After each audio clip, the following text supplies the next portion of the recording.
Let me ask you something.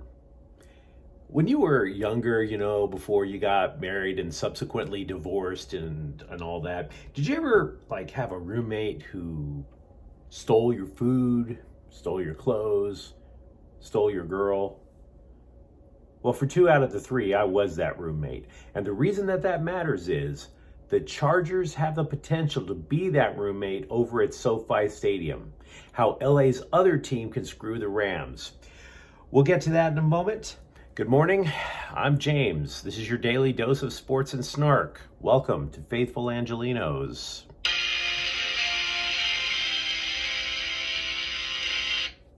So, love that theme song. And by love, I mean it was free.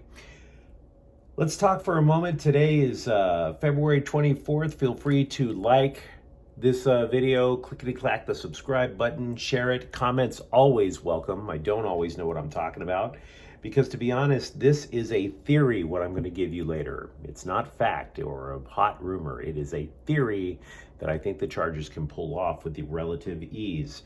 But let's start off with what happened in sports yesterday and tomorrow, or tonight, I should say. Victor Arvidsson scored twice for the mighty LA Kings in a 3-2 victory against the Phoenix Orphans. Now, moving on to tonight, college basketball comes in. We have 2 games of interest to the Angelinos. UCLA will take on Oregon. That game's on ESPN. Should be at about 6:30 p.m. Meanwhile, USC takes on OSU on ESPN2. That'll be at 8 o'clock. Some news and notes before we get to the main topic. There's some idiot blogger who covers the LA Kings, and honestly, that's okay. It's a term of endearment. I'm an idiot blogger. Totally understand. But this guy, this idiot who runs the Kings blog, is claiming that their scouts were in Dallas watching Dallas and Winnipeg last night. The implication being, hey, maybe the Kings are going to make a trade with Dallas, most likely. Dallas is in an odd place. They are barely out of the playoff spot. Okay, so the theory is being that John Klingberg, a right-handed defenseman or a right-sided defenseman, may be on the trading block. The Kings are currently in a playoff spot. They could very well be a buyer at the upcoming NHL trade deadline about a month away. I'm skeptical. The Kings have tons of prospects. I'm extremely skeptical of this because to trade for John Klingberg is, in essence, a replacement for Matt Roy or to drop him down a little more on the depth chart.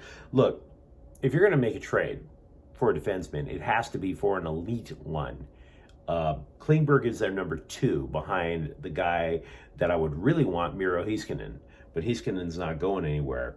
LA right now is in a very efficient hockey team. They are top 3 in the NHL in most shots taken, in the top 3 in the fewest shots allowed. Matt Roy is playing a role in that. I wouldn't break the bank to try and get what might be only a minor upgrade.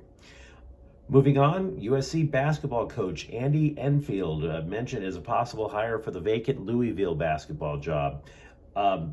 And he guided USC to the Elite 8 last year. They're top 25 now. He sent multiple people to the NBA. Here's the problem. Enfield's extended through the year 2025-26 season. I don't think they're going to give him up without a fight. USC football, Athlon Sports ranks the roster as number 3 in the Pac-12, just behind Oregon and Stanford. UCLA, by the way, number 6. That is a rapid potential turnaround for the men of Troy. Also, 24/7 Sports, whoever the hell they are, ranked their transfer recruiting portal as the 2nd best in the nation. Meanwhile, over at USC, they have revamped their Hall of Fame inductees list. Why does this matter? Who was taken off? Dodgers pitcher Trevor Bauer, who we discussed on this channel yesterday. Feel free to go back a day, take a look, and like and subscribe. I am not above asking for that stuff.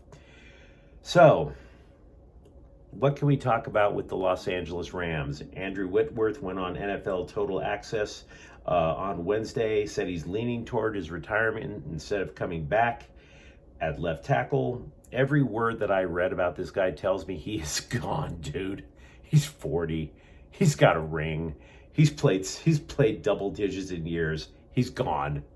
I think we have to brace yourself for that fact. The move, if happens, will actually put the Rams underneath the salary cap. So if you're going to go, this might be the time. So it's a pretty good idea if he does that for him and possibly in the long term for the team. Meanwhile, wide receiver Odell Beckham Jr. said his ACL repair in his left knee went well. He will be a free agent on March 14th. And now here we go. Let's talk about the Chargers, that little light powder blue elephant in the room next door.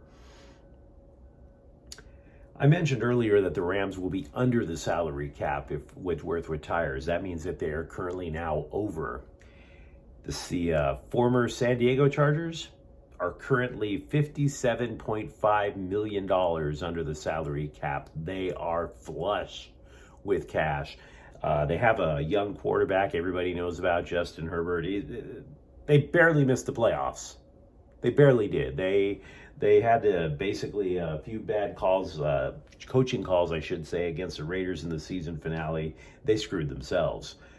But they're one of those teams that you could say is on the cusp of actually doing something. So what would it take for them to actually do something? Well, let's build the case for both teams. You might have remembered before the Super Bowl, NBC's Rodney Harrison came out and said that everything defensive lineman for the Rams, Aaron Donald, said he might retire after the Super Bowl if the Rams won. Now, he didn't do it immediately afterwards, but what he did say was he wants to see the Rams bring everybody back. Now, let's be real. Everybody does not mean people who are retiring like Whitworth, and that does not mean like, I don't know, the third string tight end or whatever. He's talking about bringing everybody back that the Rams can in terms of defense. That means Von Miller, who the Rams acquired from Denver last year in a trade. Now, Von Miller is going to be a free agent, and he's going to be the number one free agent that's available according to CBS Sports in terms of defense. So, what does that mean? Do you go with the team that's barely under the salary cap, who is the defending Super Bowl champions, or a team that's on the way up, also in LA? Because Von Miller said he liked Los Angeles. He didn't necessarily say he was going to move heaven and earth to come back to the Rams. He said he loved being in Los Angeles. That's one. Chargers could easily break the bank and bring that guy in. And you're saying, well, why else would that happen? Well, let's see. The Chargers head coach is Brandon Staley, former LA Rams defensive coordinator. In addition to that, the Chargers could theoretically plug Von Miller in to the hole that Melvin Ingram used to have. Melvin Ingram was a strong side linebacker. Then you had Joey Bosa on the weak side linebacker when their defense was great. Boom, both linebackers could just run and wreak havoc all over the place. That's a distinct possibility for the Los Angeles Chargers.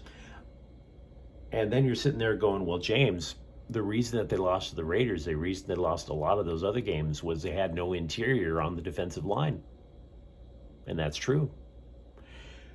Which leaves the door open to bring out Sebastian Joseph Day, a defensive tackle, another Rams free agent. They could have him cheap. He used to be their starter. He got injured about halfway through last season, and then the Rams were fortunate. They drafted pretty well. They plugged in a guy named Greg Gaines to be defensive tackle, and they didn't miss a beat. But Sebastian Joseph Day had his surgery. He's going to be healthy. Now you plug him into the interior of the defensive line. He is specifically a run-stopping defensive tackle. So theoretically, you could rebuild the Rams' defense from last year. You could rebuild that defense immediately with the Chargers. With a younger quarterback,